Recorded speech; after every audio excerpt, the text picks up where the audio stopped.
All right, good people. So anytime you are working with other people on a project, you're gonna need to collaborate somehow, right? But if you think about it, when you're working on projects, you're typically kind of working in your own environment, your own code space, and you need to figure out, well, how can I work on some code that then like my colleague can work on as well, right? And the answer to that is, hey, you can actually use Git and GitHub to make collaboration happen in a seamless way. Of course, if you were just like, hey, well, I write some files and I send the file to my friend and they work on some part of the file and they send it back to me, you could do that, right? But the thing you lose in doing that is clarity and organization when it comes to clarity on like who wrote what and when did they write it, and organization and like kind of like now you're bouncing back a bunch of files. It's easy to lose track of what files are what, and there's no real system to it.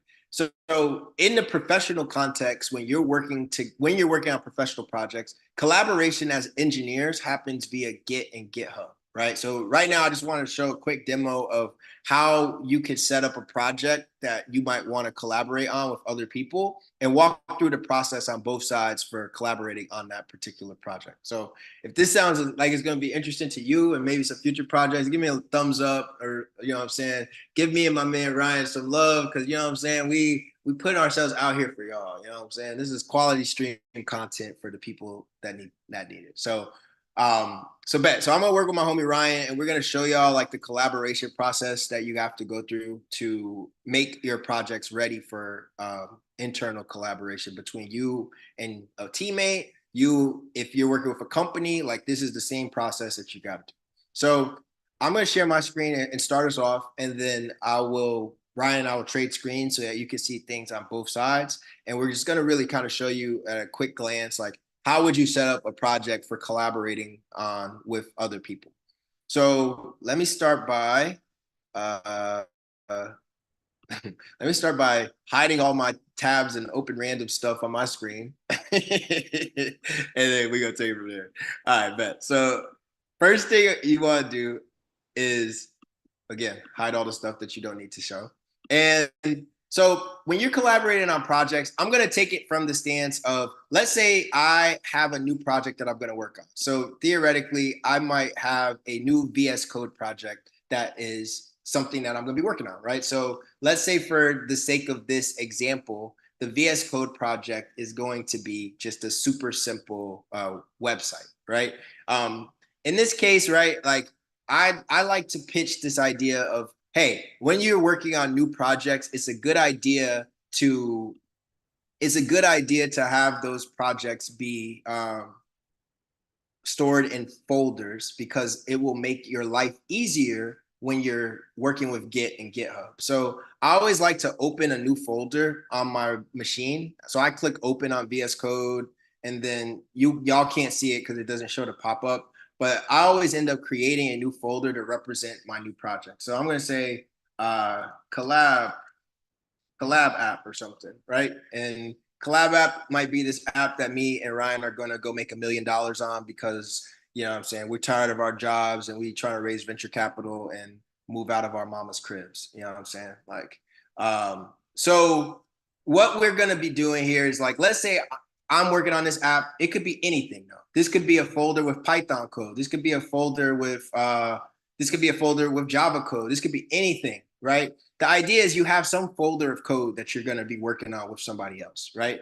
In my case, right, I might have a couple files that I might need for the sake of building this code out, right? I might have an HTML file. I might have a CSS file.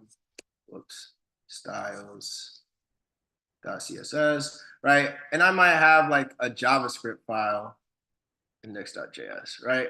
And like the valuable thing is that, like we've talked about before, anytime I'm working on a project that I'm going to be making a bunch of changes to, it is a good idea for me to set Git up so that I can track those changes over time.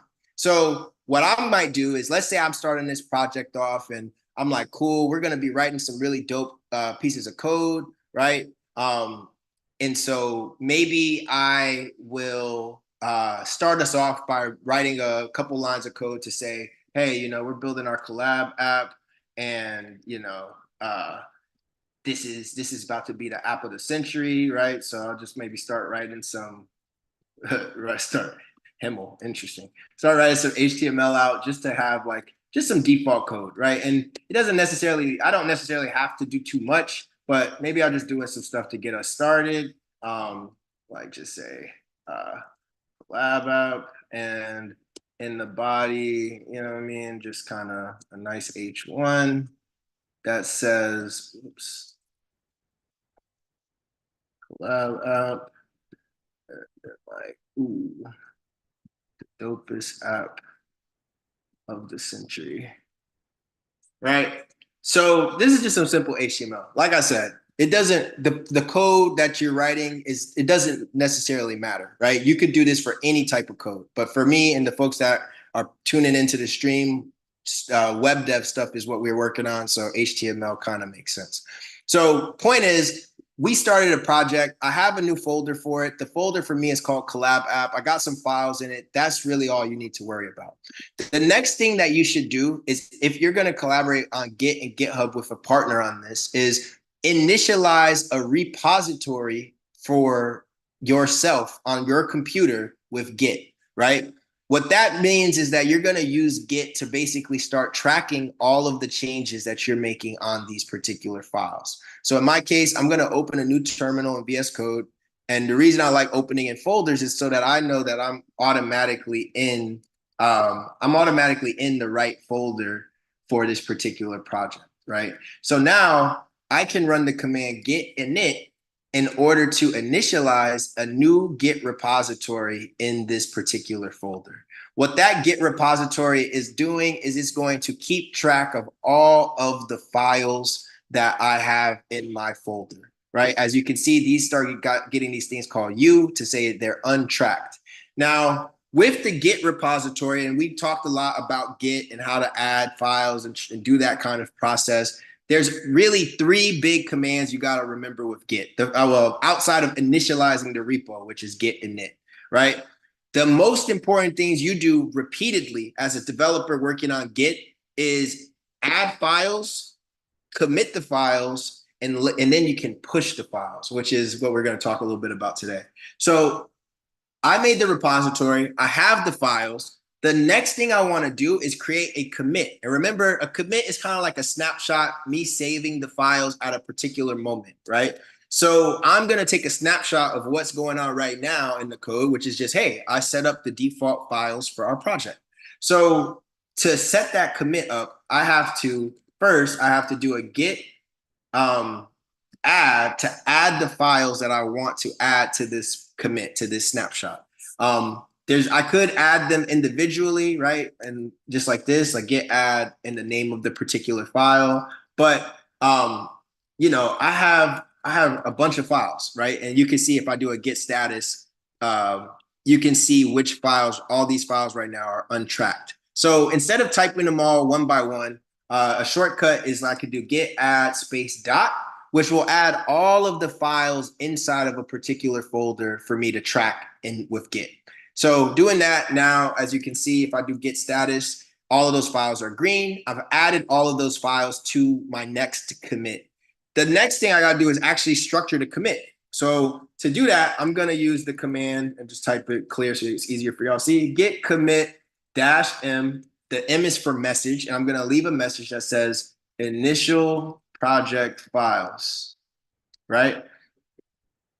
And running the git commit, I just now created a snapshot of my code at that period in time in order to basically structure my first snapshot. So if I run the command git log, you can see I have a new commit that I made that is made by me at this particular moment in time, at this date, with the message initial project files, right? And we already talked about Git, right? I could continue to make changes in the repo. Like I could go in the JavaScript file and write my first line of JavaScript. Collab app, the dopest app ever, right? And every time I make a change, what Git allows me to do locally is if I make a change, you can see it's telling me, hey, you have modified files. If I do a git status, it's going to show me, hey, you have some modified changes, right? What do you want to do with them? Well, maybe I'm like, hey, I want to also put this as a commit and save this for myself. Well, to do that, again, I'm going to repeat the process of doing a git add with the particular file. So I could either say git add index.js, or I could do a git add dot, right? So I'm going to just do git add dot for the sake of just making it easier for me, right? And then I want to say, oh, okay, boom. So now I want to structure one more commit and saying added JavaScript, or let's say added JS starter code, right?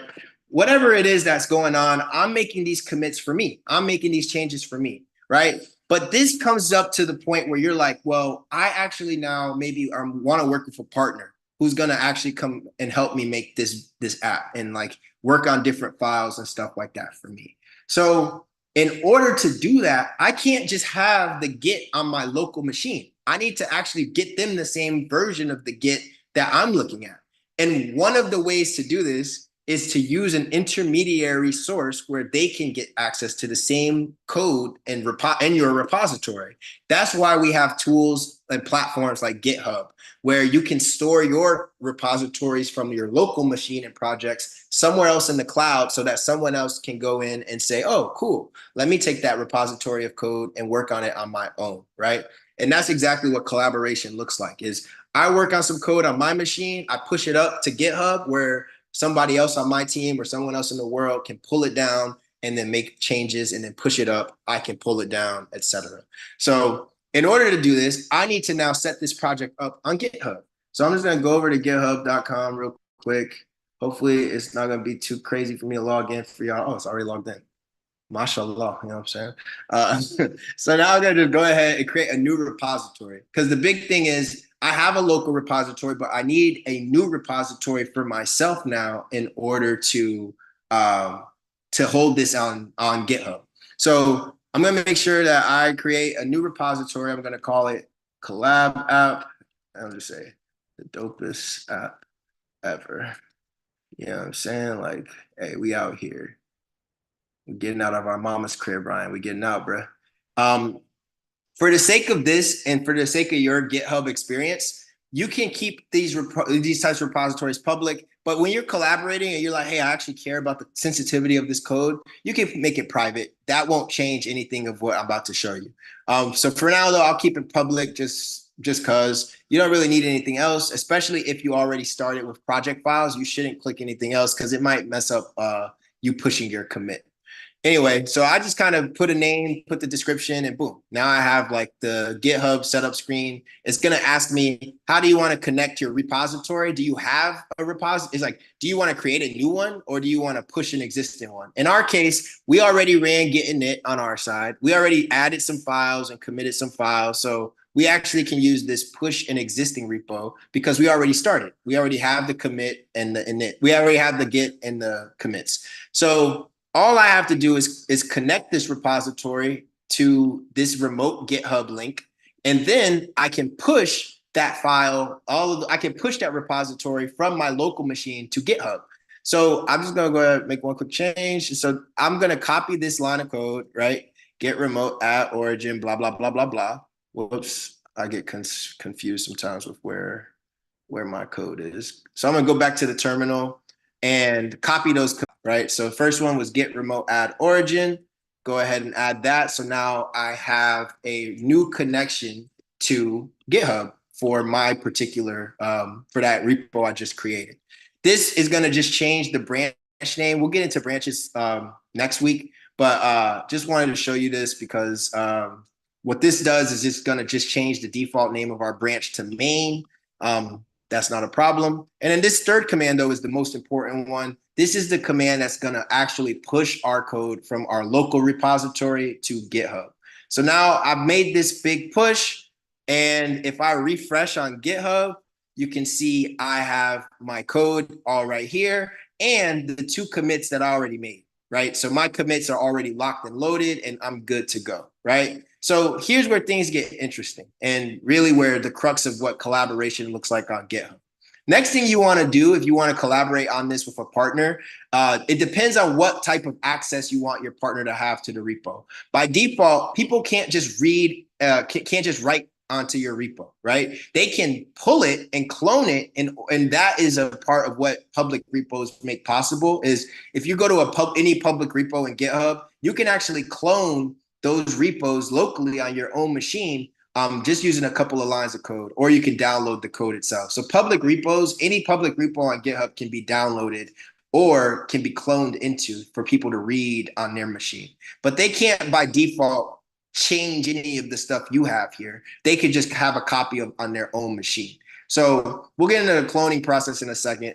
But what I do want to show you is the collaboration piece. So let's say I'm working on this project with someone and I want them to be able to write to this code base with me. To do that, I'm going to need to go to GitHub and add a new collaborator. And you're going to have to go ahead and they're going to ask you for all your credentials. And then you're going to want to manage access and add that collaborator to GitHub. Ryan, do me a favor and in the Slack, bro, just type in your GitHub username for me, or the email you use with GitHub, because you're going to need that in order to add the person. So Ryan just sent me his GitHub username in the chat. So what I'm going to do is add that username as a collaborator to the app. And so as you can see, I found Ryan and I can invite him as a collaborator to this repository. On Ryan's side, what's going to happen is he's going to get an email to accept my invitation. And once he accepts the invitation, he can start collaborating with me. So Ryan, can you just pull up the email? And then when you got it, you can share your screen so that we could just walk through this process on your side and close out just showing what would happen if Ryan pulled the code and wanted to write and push to GitHub and all of those things. So I'll stop sharing for now and just let us know when you got the stuff on your side, bro. You could just share your screen. Cool. So this is the email, right? Yep. View invitation, accept invitation. And now I'm able to collab on this app. Yes, sir. And so what's dope about this? Yeah, go ahead. Do I have to pull it on mine? Yep. And you can go ahead. So before you do that, let me just say, what's cool about this is now Ryan and I are on the same repo. He doesn't have to create a new repo on GitHub. We're just going to use the same one. And now both of us can make commits to the same repo, which is going to make our collab app actually possible. So what Ryan said is the next part, which is in order for him to collaborate, he needs to pull the repo on his machine, which will allow him to work on his VS Code and make changes and see the changes I made and everything. So let's go ahead and do that on your VS Code. So first, let's just go to your particular let's just open a VS Code window or like a terminal window. If you're on Windows, one of the things that's interesting is like you might need to use the git bash in order to do these steps, because the terminal doesn't actually give you all of the ability to use the git commands. So in the VS Code terminal, what we can do is we can establish Ryan's version of this code, right? And so to do this, all you got to do is if you go to the GitHub repo on the left and click the drop down that says code over there. So on the left, you see that green little button that says code on your side, Ryan? Yeah. So when you click the green button that says code, you're going to get presented with a bunch of different options for how to clone the repository. So you're going to want to copy the link that it provides you, right? And then inside of your terminal, yeah, and we could try it. I don't know if it'll work without using a git bash. You just, oh, okay, cool. So then use git clone and then paste the link. Yep. So what this is gonna do, fam, is can we I don't know if we can okay, so what this is gonna do is it's gonna create a new folder with the code from the that you just cloned from GitHub. The thing is, as you can see, this cloned the code for Ryan in a particular folder that was on his desktop that he opened in VS Code. But one of the things that I think is helpful to do for folks that are collaborating is just reopen VS Code directly on the folder that you just cloned. So now if you just do file open folder, Ryan, and just find that new folder collab app that you just cloned. The reason why is now it's just going to make your life easier using GitHub on the command line. So if you open that collab app up on VS Code now, right? Now you're going to be able to work as if this is just your project as well, right? And so if Ryan opens up his terminal, right, and let's say now Ryan's like, okay, cool, I want to make a change to Cam's dope code. So he can go ahead and let's just go to the index.html, oh yeah, you could do it. You could do, how about this? Underneath the index.html in the paragraph, enter after that paragraph and just create a new paragraph and just say created by and then put colon and then Ryan Santiago. And then I'll add my name after. All right, you got your name spelled wrong, bro. I love you too much to let you do that to yourself, bro. Oh, You know what I'm wow. saying? You know what I'm saying? I appreciate you. All right, bet. So Ryan makes this change, right? And now if he goes in his terminal, he does git status and all of this, right? He already has this connected to git because I already did it. So he can make the same kind of changes that I would do. So he could say git space add. So do git add to add all of those files. So git space add space dot to add the changes that you just made, right? Do a git commit so that you can commit and just say, leave a message. So git commit dash M space. And then in there, just say, you know, that's cool. And now Ryan's made a commit. Now, if Ryan makes a push, he's able to push this repo up to, GitHub where we already have it established. In order to do that, he has to use a command called push. The important thing is at this first juncture where he's pushing for the first time, you have to add a couple of new things to make it so that you can push to GitHub. So you're going to write git space push space. So space one more time, dash U, space, origin, space main. So right here, what we're specifying is where is he pushing this to? So I created a connection to this repository to GitHub with the name origin. When Ryan pushes this, he's saying push what I'm pushing right here up to the origin, which is GitHub, to a branch called main, which is the branch that is set up on GitHub. So go ahead and press enter, and this should push the code that you just wrote to GitHub. So we see all that's good. If you do git status, it should show that there's no new changes for us. And now you can see Ryan's code is also here in GitHub as a new commit. So let me share my screen. This is the last piece to show y'all, right? So now let's say I go back to my screen and I'm like, okay, Ryan accepted my invitation. If I refresh, right? Ryan accepted the invitation. I can see he already made his first commit, right? I can see this too because this is the same GitHub he was looking at on collab app rule. So now if I go back to my project, collaborating means that I have to always check to see if somebody else has made a change. To do that, all I have to do is on my instance of the code in collab app, right? I want to check if someone's made any changes. To do that, I use a command called git pull that is going to allow me to pull any changes from a particular branch on GitHub or on different any place. So I'm going to say git pull origin main, right? Origin is just my little alias for GitHub, and main is the name of the branch that Ryan and I are working on. As you can see, main is the branch, origin is just the connection we initially set up to GitHub. So when I pull git pull origin main, you can see I'm pulling all of the changes that are now on GitHub. And you can see it says fast forward index HTML 1+, which means one file was changed and there was an insertion at one line. Now, if I go to the index.html, I can see Ryan's changes right here, right? And so I might be like, okay, cool. Let me just sauce this up a little bit. Whoops. And just add for us, like I'm gonna help Ryan add his, punctualize his name because he raw, you know what I'm saying? And I'm gonna add myself. Boom, save this, add my changes